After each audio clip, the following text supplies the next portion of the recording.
முக்கிய செய்தி. டெல்லியில் பிரதமர் நரேந்திர மோடியுடன் முதலமைச்சர் மு.க.ஸ்டாலின் சந்தித்து வருகிறார். நிதி ஆயோக் கூட்டம் நிறைவடைந்த பின்னர் பிரதமரை சந்தித்து பேசியிருப்பதாகவும் கூறப்படுகிறது. இது தொடர்பான மேலும் விவரங்களை தருவதற்காக சிறப்பு செய்தியாளர் ஜீவபாரதி இணைப்பில் இருக்கிறார். ஜீவபாரதி வணக்கம். தற்பொழுது நிதி ஆயோக் கூட்டத்தில் பங்கேற்க சென்ற முதலமைச்சர் மு.க.ஸ்டாலின் இன்று பிரதமரை சந்திக்க உள்ளதாக தெரிவித்திருந்தார். அதன்படி சந்திப்பும் நிகழ்ந்திருக்கிறது. என்னென்ன கோரிக்கைகள் தமிழக அரசு சார்பாக வைக்கப்பட்டிருக்கிறது? முழு விவரங்கள்.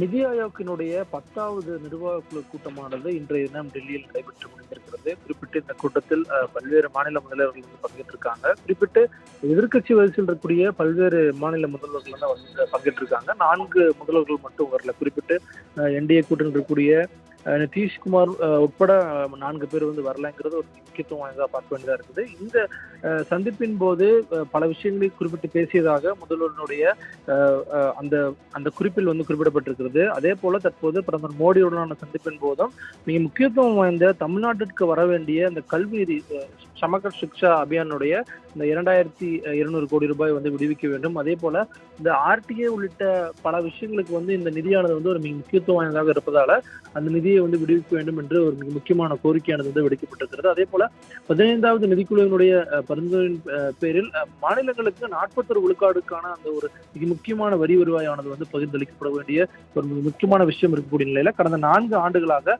வெறும் 33.16 விழுக்காடு மட்டுமே வந்து தொடர்ச்சியாக மத்திய அரசு வந்து மாநில அரசுகளுக்கு வந்து கொடுத்து வருவதாக ஒரு மிக முக்கியமான விஷயத்தை முதலமைச்சர் பேசியிருக்கிறார். அதே போல இதை வந்து 50 விழுக்காடாக வந்து மாற்ற வேண்டும் என்பது முக்கியத்துவம் வாய்ந்ததாக குறிப்பிட்டிருக்கிறார். அதே போல மத்திய அரசு கடந்த 2014ஆம் ஆண்டிலிருந்து தொடர்ச்சியாக செயல்படுத்திட்டு வரக்கூடிய அந்த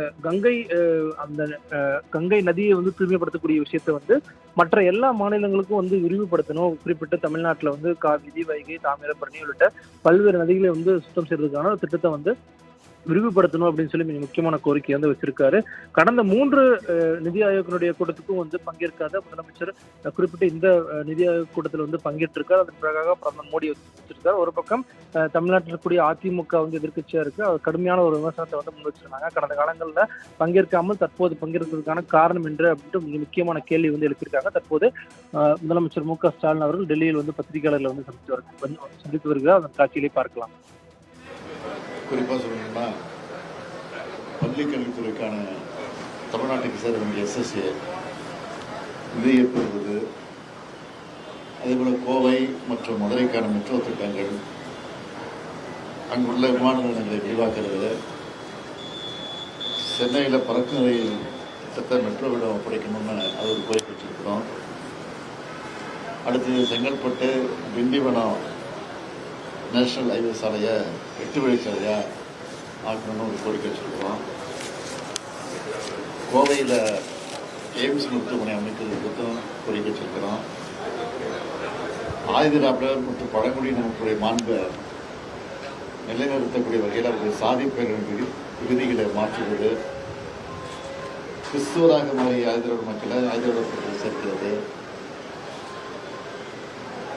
இலங்கை கடற்படையால் சிறைபிடிக்கப்பட்டிருக்கக்கூடிய இந்திய மீனவர்களை மற்றும் அவருடைய படகுகளை மீட்பது ஆகிய கோரிக்கையெல்லாம் வலியுறுத்தி அங்கே நான் பேசியிருக்கேன்.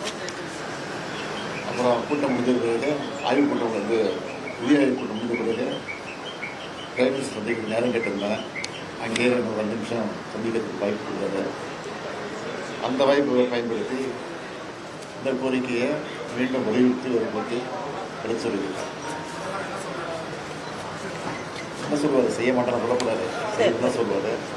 செய்யறதா செய்யலாம் போகும்போது தொடர்ச்சியாக உங்களுக்கு கோரிக்கை வச்சுட்டே வரீங்க. ஆனால் வந்து நமக்கான கல்விக்கான நிதி உள்ளிட்டவைக்கு எல்லாம் வந்து சட்ட போராட்டம் தான் நடத்த வேண்டியது. பிரதமரிடம் உள்ள கோரிக்கை இப்போதாவது நிறைவேற்ற நம்பிக்கை இருக்கா? இன்னைக்கு சந்திப்பு இருக்கிறாங்க.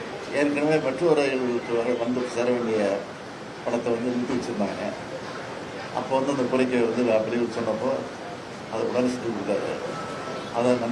அதை நினைவுபடுத்தி தேங்க்ஸ் சொல்லும்போது நீ வந்து சொன்ன நான் செஞ்சேன்னு அதே மாதிரி இப்போ வந்து சொல்லியிருக்கேன் செய்யுங்கன்னு சொல்லிட்டு நம்பிக்கையோடு இருப்போம். சார், அமலாக்கத்துறைக்கு நீதிமன்றம் கடும் கண்டனத்தை முன்வச்சிருக்கு. எதிர்க்கட்சிகள் ஆளும் மாநிலங்கள் எதிர்க்கட்சி தலைவர்கள் மீதான ஒரு கடுமையான போக்கை அமலாக்கத்துறை மூலமா மத்திய அரசு எடுத்துட்டு வருதுன்னு பல்வேறு குற்றச்சாட்டுகள் ஏற்கனவே முன்வச்சிருந்தீங்க. அந்த ஒரு கருத்து நீங்க எப்படி பாக்குறீங்க? தலைமை நீதிபதியுடைய ஒரு கருத்துக்கள் அமலாக்கத்துறை மீதான ஒரு நியாயமான கருத்து தான். நீதிபதி சொல்றது நியாயமான தீர்ப்பு தான் சொல்லியிருக்கிறாரு. அதில் என்ன இருக்கு? செயல்பாடு என்பது முடக்கப்படுமா?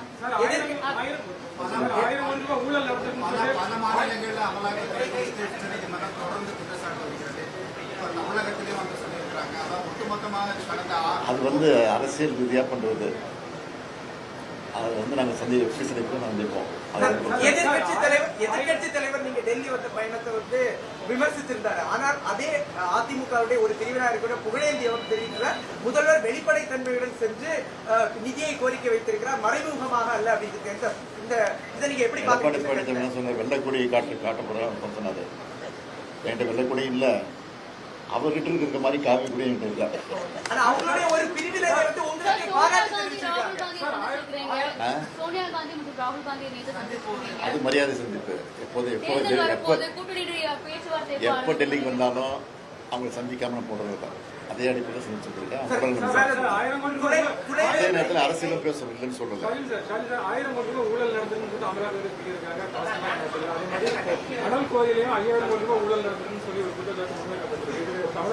அதெல்லாம் குத்தராட்டம், பொய், தேவையில்லாமல் பிரச்சாரம் பண்ணிட்டு இருக்காங்க. நாங்கள் மருத்துவம் அந்தந்த துறையோட அமைச்சர் அப்பப்போ மருத்துவத்தில் தான் இருக்கிறாங்க. எல்லாரும் திட்டமிட்டு செய்கிறாங்க. தேர்தல் நெருங்கிறது அதிகம் செய்வாங்க. அதெல்லாம் சந்திப்பு தயாராக இருக்கும்.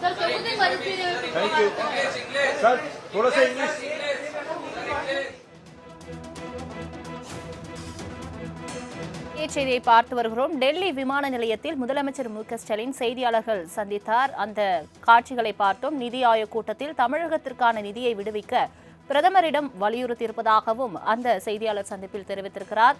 தமிழக மீனவர் பிரச்சினைக்கு தீர்வு காண பிரதமரிடம் வலியுறுத்தினேன் என்றும் கூறியிருக்கிறார். அது தொடர்பான முக்கிய செய்தியை பார்த்து வருகிறோம். இன்று நிதி ஆயோக் கூட்டம் டெல்லியில் பிரதமர் மோடி தலைமையில் நடைபெற்ற நிலையில் பிரதமர் மோடியை தனியாக சந்தித்து முதலமைச்சர் ஸ்டாலின் தமிழக விவகாரங்கள், பல்வேறு விவகாரங்கள் குறித்து வலியுறுத்தியிருப்பதாக கூறப்பட்டது. தற்போது அவர் செய்தியாளரை சந்தித்து அது தொடர்பாக விளக்கம் அளித்த அந்த முக்கிய செய்தியை பார்த்து வருகிறோம். டெல்லி விமான நிலையத்தில் முதலமைச்சர் ஸ்டாலின் செய்தியாளர்களை சந்தித்து பிரதமருடனான சந்திப்பு குறித்து விளக்கம் அளித்த அந்த காட்சிகளை பார்த்து வருகிறோம்.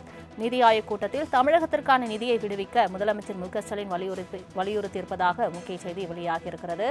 மேலும் மீனவர் பிரச்சினைக்கு தீர்வு காண வலியுறுத்தியிருப்பதாகவும் தெரிவிக்கப்பட்டிருக்கிறது. தொடர்பான முக்கிய செய்தியை பார்த்து வருகிறோம். தமிழக மீனவர் பிரச்சினைக்கு தீர்வு காண பிரதமரிடம் வலியுறுத்தினேன் என்று செய்தியாளர் சந்திப்பில் முதலமைச்சர் ஸ்டாலின் தெரிவித்திருக்கிறார். சென்னையில் பறக்கும் ரயில் திட்டத்திற்கு நிதி வழங்கவும் வலியுறுத்தியிருப்பதாகவும் கூறியிருக்கிறார். தமிழகத்தில் பல்வேறு விவகாரங்கள் தொடர்பாக வலியுறுத்தியிருப்பதாக முதலமைச்சர் ஸ்டாலின் செய்தியாளர் சந்திப்பில் தெரிவித்திருக்கிறார். பிரதமரிடம் இன்று நிதி ஆயோக் கூட்டம் முடிவடைந்த பின்னர் சந்தித்த நிலையில் தமிழகத்திற்கு தேவையான நிதியை வழங்கவும், மாநிலத்திற்கு 50% உரிமை வழங்கவும், மாநில வளர்ச்சிக்கு மத்திய அரசு ஒத்துழைக்க வேண்டும் என்று வலியுறுத்தியிருப்பதாகவும் கூறப்படுகிறது. இது தொடர்பான மேலும் தகவலை தருவதற்காக சிறப்பு செய்தியாளர் ஜீவபாரதி இணைப்பில் இருக்கிறார். ஜீவபாரதி வணக்கம். தற்போது நிதி ஆயோக் கூட்டம் முடிவடைந்த பின்னர் பிரதமருடனான சந்திப்பு குறித்து முதலமைச்சர் ஸ்டாலின் செய்தியாளர் சந்திப்பில் விளக்கமளித்தார். என்னென்ன தெரிவித்திருக்கிறார்? முழு விவரம். குறிப்பிட்டு தமிழ்நாட்டுக்கு தேவைப்படக்கூடிய பல்வேறு விஷயங்கள் தொடர்பாக நான் கோரிக்கை வைத்திருப்பதாக சொல்லியிருக்கிறார். குறிப்பிட்டு மதுரை மற்றும் கோவைக்கான அந்த மெட்ரோ இதுக்கான நிதி வழங்கணும், கோவையில எய்ம்ஸ் மருத்துவமனை அமைக்கிறதுக்கான ஒரு நடவடிக்கையை மேற்கொள்ளணும் அப்படின்னு சொல்லி குறிப்பிட்டு பேசியிருக்காரு. அதே போல தொடர்ச்சியாக தமிழக மீனவர்கள் மீதான இலங்கை கடற்படையினுடைய தாக்குதலை தடுக்கக்கூடிய விதமாக அத்தகைய நடவடிக்கைகள் மேற்கொள்ளணும். அதே போல செங்கல்பட்டு திண்டிவனம் சாலையை 8 வழி சாலையாக மாற்றுறதுக்கான ஒரு மிக முக்கியமான கோரிக்கையை தற்போது பிரதமரிடம் கொடுத்திருப்பதாக குறிப்பிட்டிருக்காரு. அதே போல ஒரு மிக முக்கியமான விமர்சனத்துக்கான பதிலை கொடுத்திருக்காரு. தொடர்ச்சியாக கடந்த 3 முறை இந்த நிதி ஆயோக் கூட்டத்தை புறக்கணித்த முதலமைச்சர் ஸ்டாலின் இந்த முறை பங்கேற்றுவது குறித்து தமிழ்நாட்டுடைய எதிர்க்கட்சி தலைவர் இபிஎஸ் அவர்கள் குறிப்பிட்ட விமர்சனத்துக்கு, என்னிடம் வெள்ளை கொடி இல்லை, இபிஎஸ்ஸிடம் உள்ளது போல் காவி கொடியும் என்னிடம் இல்லை அப்படின்ற ஒரு மிக முக்கியமான பதிலை தற்போது முதலமைச்சர் ஸ்டாலின் குறிப்பிட்டிருக்காரு. சென்னை மெட்ரோவுக்கான 2ஆம் கட்ட திட்டப்பணிகளுக்கான நிதியை ஒதுக்கியதற்கு பிரதமர் மோடி அவர்களுக்கு நன்றி தெரிவிப்பதாக குறிப்பிட்டிருக்காரு. கிட்டத்தட்ட 60,000 கோடி ரூபாய் மதிப்பிலான இந்த 2ஆம் கட்ட அந்த நிதியானது மத்திய அரசு ஒதுக்கியிருந்தாங்க. அதற்கு மிக முக்கியமான நன்றி தெரிவித்திருக்கார். சென்னையில பறக்கும் ரயில் திட்டத்தை மெட்ரோவிடம் ஒப்படைக்கணும் அப்படிங்கிற அந்த ஒரு விஷயத்தை குறிப்பிட்டிருக்காரு. தொடர்ச்சியாக அது சதன் ரயில்வே தரப்புல இருக்கக்கூடிய நிலையில அது சென்னை மெட்ரோ தரப்பிடம் ஒப்படைத்து அதற்கான உடனடியாக அறிவிப்பை வெளியிடணும் அப்படின்ட்டு மிக முக்கியத்துவம் வாய்ந்த ஒரு விஷயத்தை பேசியிருக்காரு. அதே போல இந்த முறையும் பல்வேறு நிதிகளை விடுவிக்கணும் அப்படிங்கிறது தான் முதலமைச்சர் மு.க.ஸ்டாலினுடைய இந்த பயணத்தின் போது அவர் குறிப்பிட்டக்கூடிய மிக முக்கியமான விஷயங்களா இருக்கு. இதை நிச்சயம் மத்திய அரசு செய்யும் அப்படின்னு சொல்லி குறிப்பிட்டிருக்காரு. செய்யாம போகுமா அப்படிங்கிற அந்த ஒரு கேள்வியை முன் வச்சுட்டு அந்த பேட்டியை முடிச்சிருக்காரு. வரக்கூடிய காலகட்டங்களில் மத்திய அரசு செய்ய போகிறதா, மாநில அரசு என்ன மாதிரி விஷயங்கள் அடுத்த கட்டத்துக்கு எடுத்துட்டு போறாங்க அப்படிங்கறத நம்ம பொறுத்து தான் பார்க்கணும். தங்களின் முழு விவரங்களுக்கு நன்றி ஜீவபாரதி.